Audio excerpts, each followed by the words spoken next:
It doesn't matter what the frickin' legal and ethics people say.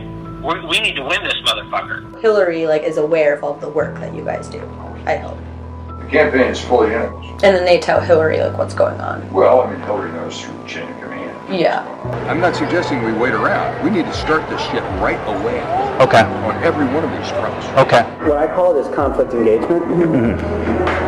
That's your version of re-enfranchisement. Conflict engagement in the lines at Trump rallies. We're starting anarchy here.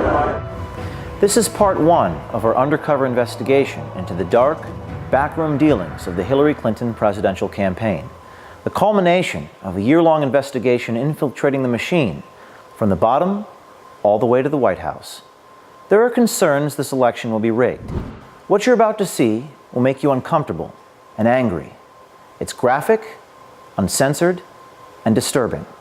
Our attorneys say there is strong evidence of criminality, and this is just part one.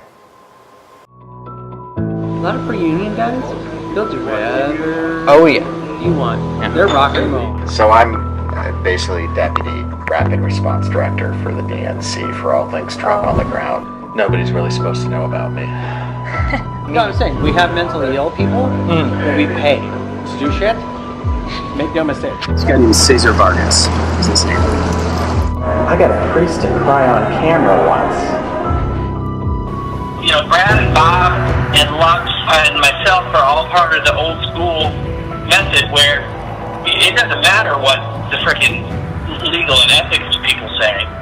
We need to win this motherfucker. So Bob is really good friends with him, and talked to him this afternoon, and they are all in. If we can get 25 grand, they're all in. There is a narrative that supporters at Trump rallies are violent and dangerous, looking to beat up protesters who don't agree with them. But our undercover investigation into the Hillary Clinton Democratic Party machine reveals a very different story. If you're there and you're protesting and you do these actions, you will be attacked at Trump rallies. That's what we know. So that's part of the process of eliciting the reaction. The whole point of it is we know that Trump's people will freak the fuck out. His security team will freak out, and his supporters will lose their shit. This is Scott Fogle. He is the National Field Director for Americans United for Change. He used to work for People for the American Way, an organization funded by George Soros. He also has his own company called the Fogle Group. He is one of the dark operatives for the Clinton campaign. We are contracted directly with the DNC and the campaign, both. Yeah. I am contracted to him, but I answer to the head of special events for the DNC and the head of the special events and political for the campaign. The campaign pays DNC, DNC pays Democracy Partners pays the Fogle Group goes and executes the shit on the ground. Democracy Partners is a private political consulting company with deep ties to Hillary Clinton, Barack Obama's White House, and the Democratic National Committee.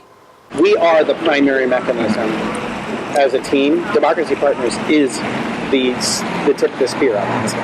Wherever Trump and Pence are going to be, we have events. Okay. And we have a whole team across the country that does that. Both consultants and people from the Democratic Party and the Democratic Party apparatus and people from the campaign, the Clinton campaign. My role with the campaign is to manage all that. Bob Creamer is Democracy Partners. He is the husband of Jan Schakowsky, a Democratic congresswoman from Chicago, and in 2005 he pled guilty to tax violations and bank fraud. He was convicted and sentenced to 5 months in prison and 11 months of house arrest. He founded Democracy Partners in 2011. Just for a little orientation, Democracy Partners is kind of a group practice of a variety of consultants that do essentially a wide variety of different kinds of political consulting. I work with Bob Kramer one-to-one all the time. I'm the white hat. Democracy Partners is kind of the dark hat. Bob Kramer is diabolical, and I love him for it. Yeah. This investigation has revealed compelling evidence of a dark money conspiracy, a violation of federal campaign coordination laws between Hillary Clinton's campaign, Priorities USA, Hillary's super PAC, and the Democratic National Committee. We have a quick deliverable that we have to deliver every day for our groups of clients who are involved in these projects. AUFC, A4C, which is Alliance for Change, Alliance for Retired Americans, which is part of AFL-CIO. They're one of our partners on the AUFC stuff for social security. Depends on the issue. And then there's the DNC and the campaigns and priorities. Priorities is a big part of this too. The campaigns and DNC cannot coordinate with priorities, but I guarantee you that the people who run the super PACs all talk to each other, and we and a few other people are the hubs of that communication. Like, so you're kind of like intermediaries between the super PACs and the DNC. But the DNC, they can't talk to each other. Okay. But you guys are kind of like... We're consultants, so we're not the official entity. And so those conversations can be had between consultants who are working for different parts. Yeah. Okay. That's why there's Bob, who's the primary there, and I'm a sub to him, and I'm also primary to AUFC separately. That's why. So there's like a Morse code between the DNC and the super PACs. It's less of a Morse code than it is a text conversation that never ends. It's like that. It's kind of like an ongoing Pony Express. Okay, so I mean that's not as efficient as it could be, but that's because the law doesn't allow it to be. The thing that we have to watch is making sure there's a double blind between the actual campaign and the actual DNC and what we're doing. There's a double blind there. And how so that they can plausibly deny that they knew anything about it. Scott Fovel is Kramer's attack dog. Fovel and his people train the agitators to go to Trump rallies, and nothing is left to chance. There's a script. Oh, there is a script. There's a script. Okay. There's a script of engagement. Sometimes the crazies bite, and sometimes the crazies don't bite. They're starting confrontations in the line, right? They're not starting confrontations to volunteers in the rally, because once they're inside the rally, they're under Secret Service's control. When they're outside the rally, they're more affected out. They're harder to get in. The media will cover it no matter where it happens. I assume it's always in the rally. Initiating the conflict by having leading conversations with people who are naturally psychotic. Right. Okay, I mean, honestly, it is not hard to get some of these assholes to pop off. Right.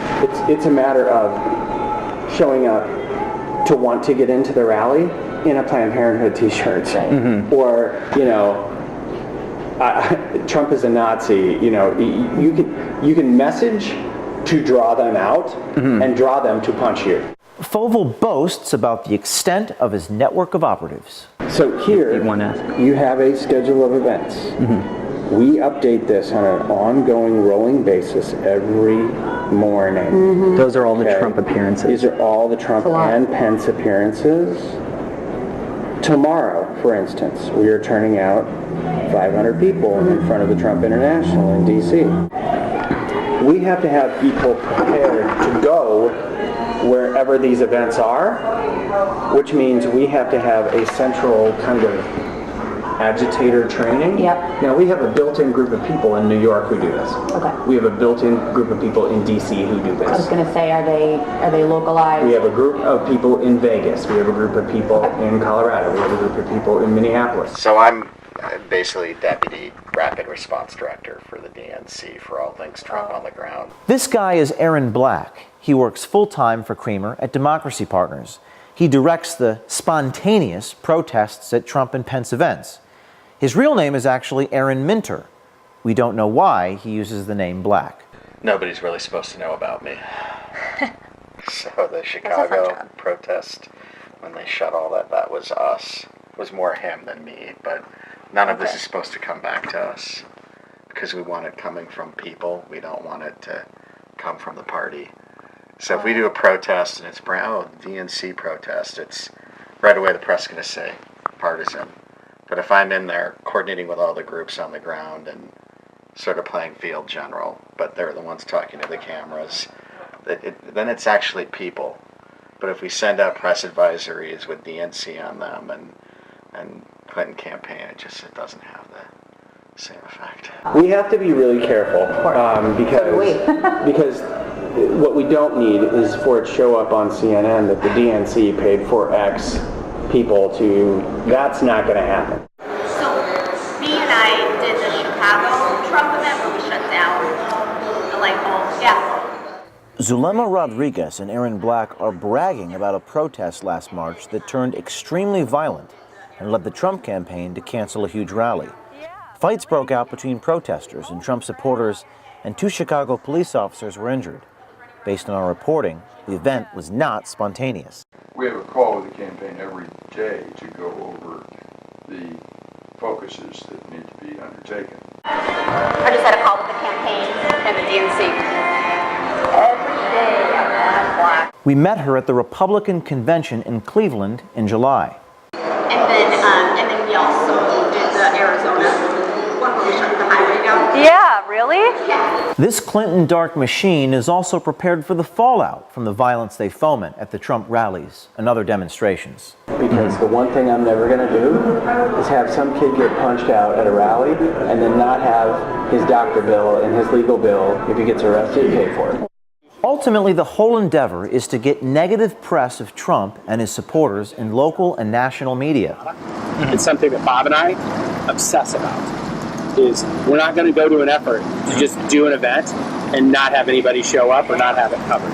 We have to get coverage. These guys have been doing their dirty tricks for some time, even before Trump won the nomination. So I probably know your work. I know you do. Everybody knows. But Was the, you mean like a situation where it's sort of like Remember the a... Iowa State Fair thing where Scott Walker grabbed the sign out of the dude's hand, and then the dude gets kind of roughed up right in front of the stage, right there on camera? Yeah. That was all us. The guy who got roughed up is my counterpart who works for Bob. And that was like storyboarded, that him getting roughed up, or scenarioed it. So you like lent yourselves to that situation, and it happened. We not it was only a lent self-fulfilling prophecy. We planted multiple people in that front area around him and in the back to make sure there wasn't just a action that happened up front. There was also a reaction that happened out back. Remember this woman? Her name is Shirley Teeter. She is a 69-year-old sufferer of COPD. According to numerous news stories at the time, she was assaulted at a Trump rally in North Carolina by Trump supporter Richard Campbell. The media played her story across the country for days. She was one of our activists. She was one of your activists who had been trained up to bird dogs. Yes. So the term bird dogging, you put people in the line at the front, which means they have to get there at 6 o'clock in the morning, so they're getting the front of the rally, so that when Trump comes down the rope line, they're the ones asking him the question in front of the reporters because they're pre-placed there.